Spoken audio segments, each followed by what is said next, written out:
سلام علیکم دوستان عزیز.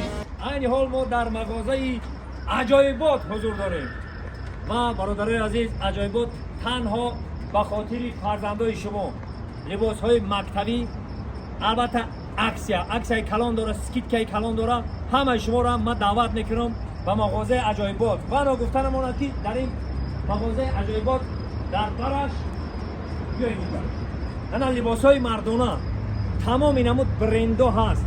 اینا 20% تا 40% سکیتکای. بیای عجایب تماشا کنید. بسم الله الرحمن الرحیم. بیای برادرای عزیز. دوستان شادی خاطری عزیزم خوب هستی؟ چه هستی؟ خوبه؟ در اینجا کو همین مغازین گفتن که یا 40% تخفیف کردنگی بوده. بهترین. اومدیم که جاگون لباس خوب، جاگون لباس دیده باشه. انا که یک جای دوستان عزیز ما با همراه همکورسم شادی خطلانی دیدن میکنیم و با شما نشان میدیم 40% تخفیف در این مغازه. تمام اینمود برند است. به یک جای دیدن میکنیم. چی گفتی دوستان؟ بیا اینا تمام اینمود پای افضلای برندهای دنیوی. انا این بروکو رو ببینید. تمام اینمود بروکو. انا دوستان عزیز، انا برادرو.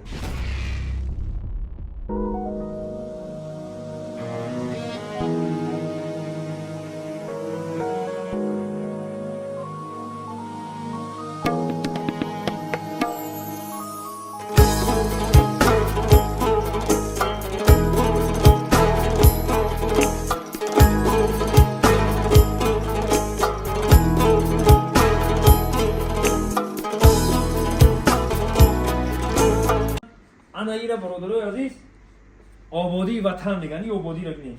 شکر میگیم که در این وطنمون این مغازینا، این مغازه‌های زمانوی. بیا شادی جان اینجا گفتی همه سرودی خودت بیا بشینیم. کم که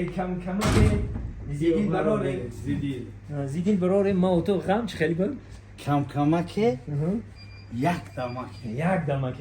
انا برادرای عزیز و تخفیفی کلان ما از شما تنها یک آماده دیدم. ببینید من باوری دارم که شما در پسند میآید. زنده و سربلند باشید و آدرس ها این اینجا بگم. این رو پروی تاکسی های حصار. این قلب پایان‌تر تاکسی حصار رو بالاتر میری. تاکسی حصار رو میدونم. این مغازه عجایب همین راه خط گذشتنده من کلان نویسته میبینید. همین نزدیکی تاکسی های حصار. اینا مرحمت کنیم برادرها. خداوند نگهبان ما و شما. و یک گپ دیگر هم در اینجا پوش کنم. ما راستی گپ طولی 2-3 هفته میشه با همراه شادی جان در تماسیم. کلیپ‌های نو، البته سرودهای نو از شادی خطلانی پیشکش شما میگرده. ان شاءالله در روزهای نزدیک تماشا کنید و حلاوت ببرید. زنده و سربلند باشید. خوش آمدید. زنده باشید. این مغازین کجا گفتیم؟ این مغازین ریچ 110 میکرورایون رو پروی مغازین تاج سابق مغازین تاج بود. با فکرم که فهمیدین همتون. مرحمت کنین. اینا برای شما تمام اینمود لباسا ارزان و گران. خدا نگهبانتون. یک بار دیگه خوش آمدید.